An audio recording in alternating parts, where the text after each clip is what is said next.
Ding dong, ding. It sounds like a doorbell. Hello, who's there?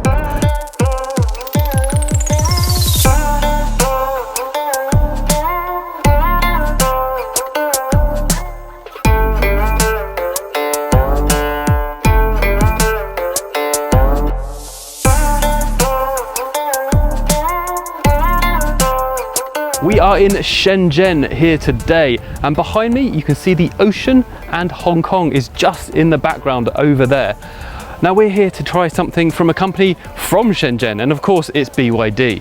And a fitting place next to the beach, next to the oceans and next to the waves, because this is a nautical themed car in terms of its design language and much more. Of course, we're here to test the BYD EA1, also known as the Dolphin, and this is fully charged.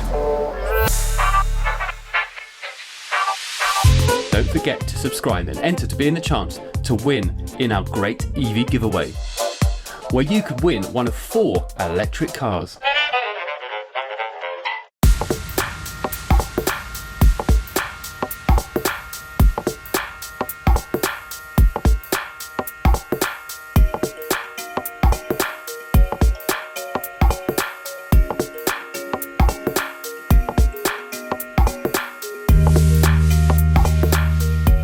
We are heading out, stop that ding dong. So we're actually going to head out to the mountains around Shenzhen, and we're going to go to a farm and we're going to pick some vegetables, and then we're going to use the V2L capability of this car, which is very important. Now this has some amazing stats, but it's very important for a number of reasons. The first being this uses the Blade batteries. Now you might have seen the BYD factory episode that we shot a few months ago where we saw the Blade battery. At that time they weren't using that in all of their cars. Recently they've announced that they're using that across their whole range, and that even people like Tesla are going to be using Blade batteries or similar technology from BYD in their cars. So it's very exciting for them to actually be able to share this tech.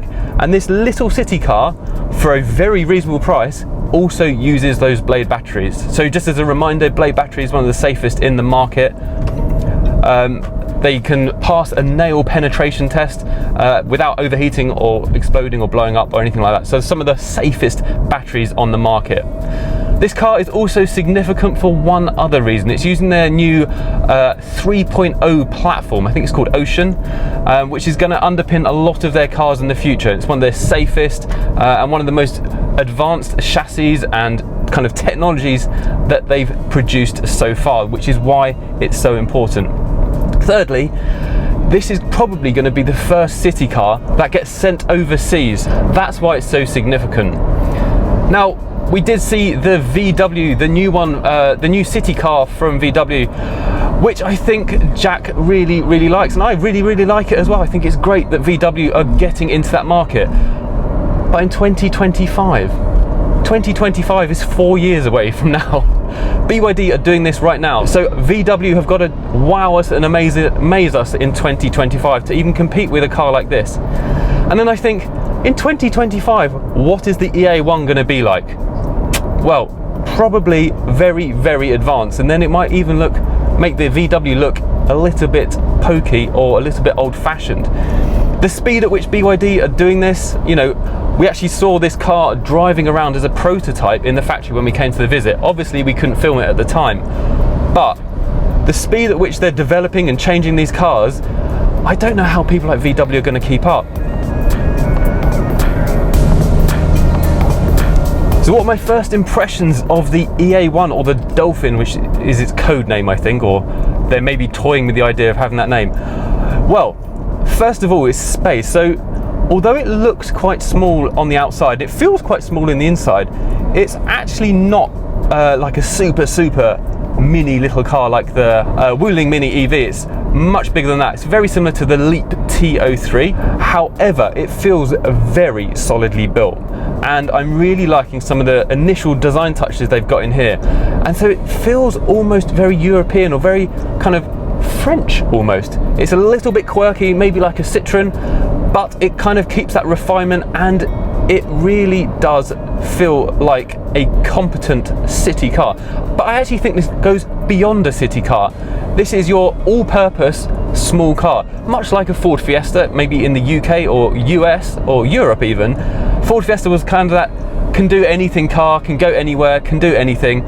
This kind of takes that, but electrifies it. And that's why I think this car could potentially be a huge success. So BYD are extremely confident with this car. They have warranted this, get this, for 6 years or 150,000 kilometers. You know, that is a remarkable kind of confidence for an electric car, but it shouldn't be really, because as it has been proven many times, batteries now do last a long time, and BYD are probably one of the top players in the market when it comes to battery technology.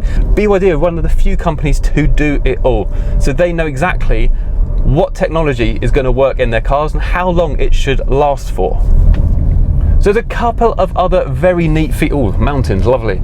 There's another couple of really decent features in this BYD. One of them is that the fact it has PM 2.5 kind of filtration. So PM 2.5 is the really nasty pollution which gets deep into your lungs and into your bloodstream. It's very bad.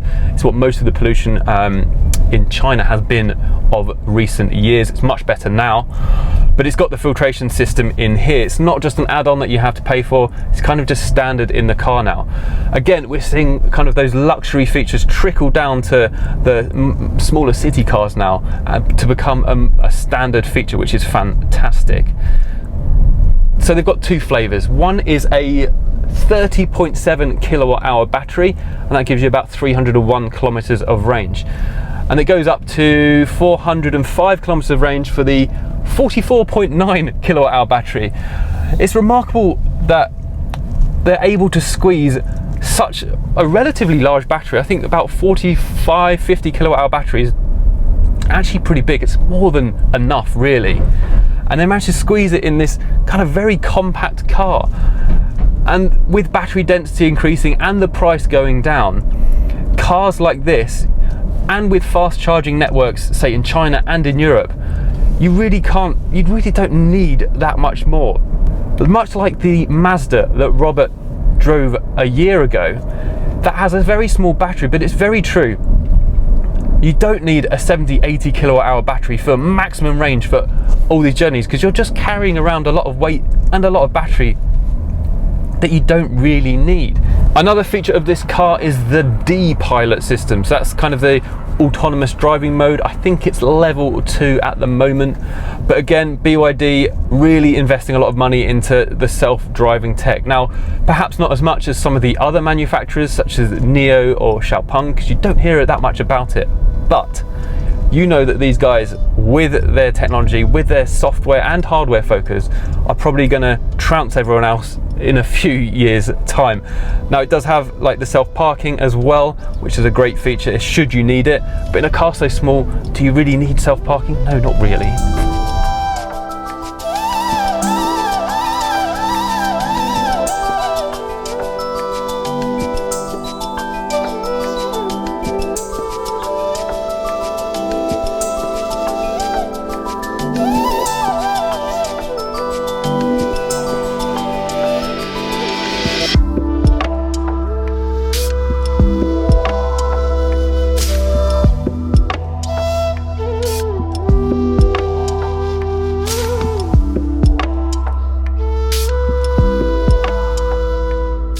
So we've made it to the farm and the barbecue place that we're going to have our food a little bit later on, and that's where we're going to use the V2L capability. I'm really excited because I've never actually done that before. So we're going to plug in a few gadgets and gizmos to heat up our food a bit later on. But whilst we're here waiting for that to happen, let's have a look at the front end of the EA1. Now, like I said before, this is their new logo, and I think it looks a lot sharper than their old one. Hopefully a new direction that they're going in is to kind of refine their design, because I think they've been a bit awkward in the past in terms of design. Now, front end of this is very chunky, beefy, and quite flat as well. And I've been told that this is using some elements from the ocean as well. So apparently these are dolphin eyes in the LED headlights. Customary LED light strip at the front, like all electric cars at the moment. Looks really good, actually. We saw it a bit earlier on going through the tunnels. And then it's got these really lovely orange accents. Now, this is one of the colors you can get. There's a few others, including pink and I think a green as well. I think it looks really, really cool, actually, at this front end. Obviously got the camera down here, and that's basically it. Loving this new kind of design direction that they're going in, designed by a European designer called Wolfgang. I think he's from Europe, based in Shenzhen, and this is what they've come up with. I think it's fantastic. Now, as you come around the side of the car, this is where some of the most important features are of the EA1. Now, there's a few things I want to point out here. So one of them is the design. So they've really started thinking ahead about the design, and it's actually really cool. So they've got two-tone kind of paint job here. So you've got this darker grey silver and then a lighter grey silver here. It looks absolutely fantastic. These orange wing mirrors, almost forgot the name there, with the cameras in the bottom. Again, these are different colours on different models. Loving the look of these kind of flat wheels, kind of a star shape. Most importantly, this in here is what I think most people will be interested in. Though this is your charging, so you've got your fast charger, your regular charger, and your V2L. Everything's in one place in this car. It's keeping it nice and simple. Now, as we go down the side of the car, it's looking really sharp with this orange kind of detailed line down here. They haven't gone for the flush door handles, which are kind of hidden in. It's unnecessary complication and unnecessary cost. They've tried to squeeze what they can out of this car for amazing value for money. Now, as we come back, again, this back panel here has got some lovely kind of carbony fiber details on it, just looking very sharp, and shows you how much thought they're really putting into the design for those overseas markets, as well as China. Now, as you come to the back, you might remember if you saw the Shanghai Auto Show footage, they had this kind of Chinese knot design 4 or 5 months ago. It's already made it to production in this car. And this is obviously the Dolphin, little Dolphin logo down here. In overseas markets, that name has not been confirmed yet. It's still being called EA1. Again, your orange details and your massive "Build Your Dreams" in big letters at the back. I'm not such a fan of that, but they insist on doing it, and it does make them stand out in the market. Boot space, I can't actually tell you, but I reckon that's probably about 350 litres, and you can obviously fit baby seats because it's got ISOFIX as well.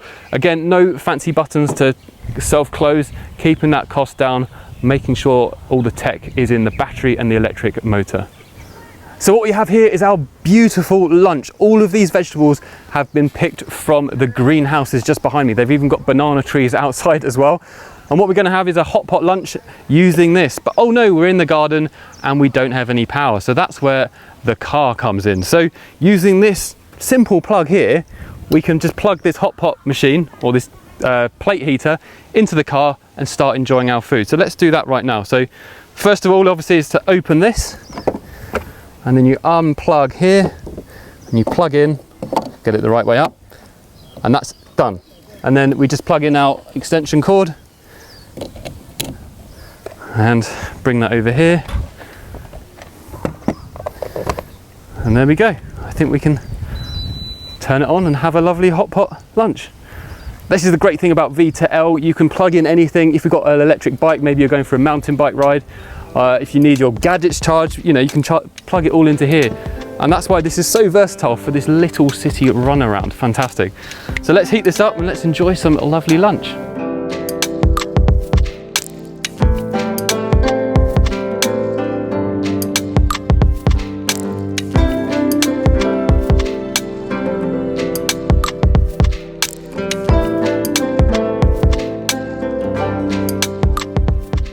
Front seat of the EA1. Now, as you can see, it's quite compact, but they've squeezed a lot of features into here. So the first one I want to show you is if I just start the car.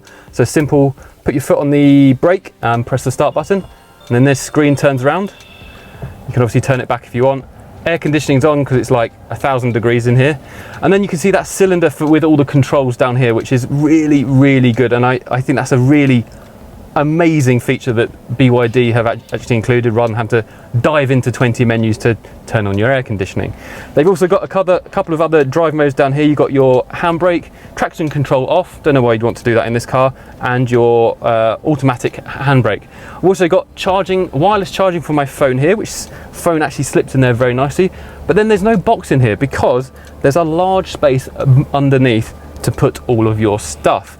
Now, I would have one complaint about this. It feels slightly plasticky, so although the features are really good, I think some of the materials could be improved. You will notice, however, this absolutely fantastic dashboard. You've got these two bulbous kind of eyes up here, and then this really sharp kind of silver design, looks like a fighter jet kind of style. Really, really sharp looking. And in terms of other features, I've got my electric sunroof, which I can open as well to burn my head on a day like today. And I think, you know, in terms of size, you're looking at very similar to, say, a Ford Fiesta in terms of like cabin space at the front here for both yourself and the passenger.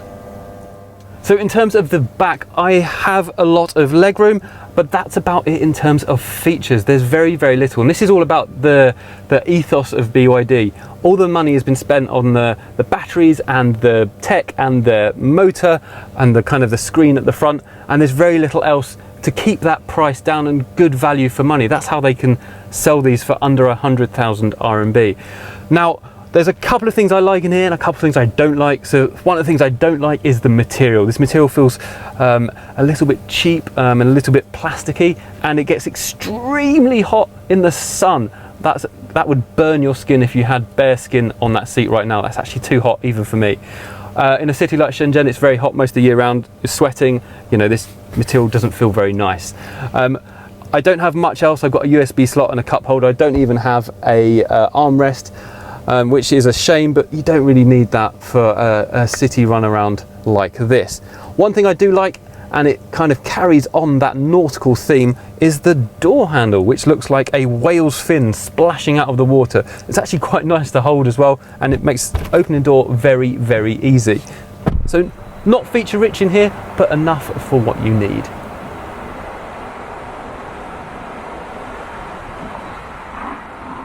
So the really remarkable thing about this car is the price, because the basic version of this, which has the 301 kilometers of NEDC range, comes in at 93,800 RMB for all of this and the Blade batteries. That's incredible value for money. And you could easily just jump into one of these, drive around the city, drive to the countryside. You've got everything you need in one mini, small EV, but which is actually quite practical. Fits 4 adults, decent boot space. I really love this car and what it does for that price. Now, the top of the range one is 121,800, so really not actually that much more. Obviously, I understand if this does come to Europe, if this does go overseas, that price will obviously be a bit more.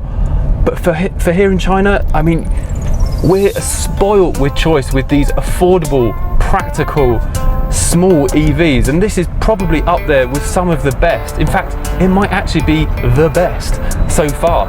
I'm mightily impressed by what this little car can do.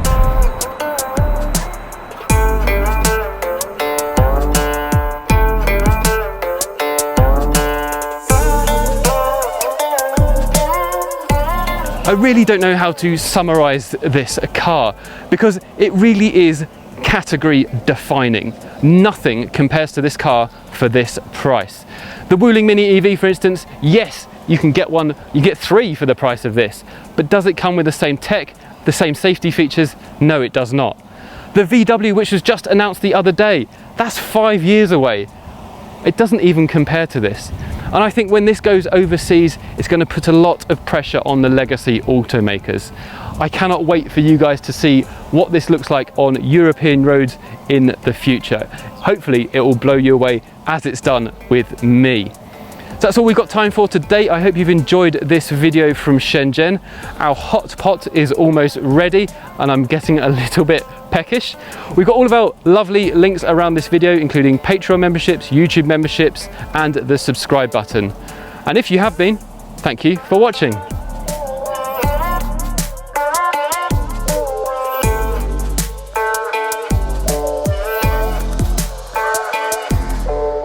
Well, if you enjoyed that episode, you're going to love this one. And this one, too, is very relevant to the topic. And also, if you want to subscribe to Fully Charged, which is a wonderful thing to do, really helps us, costs you nothing, you just click up there. It's really simple. And if you do want to support us a little bit more, you can have a look at the Patreon link. That's up there. Thank you.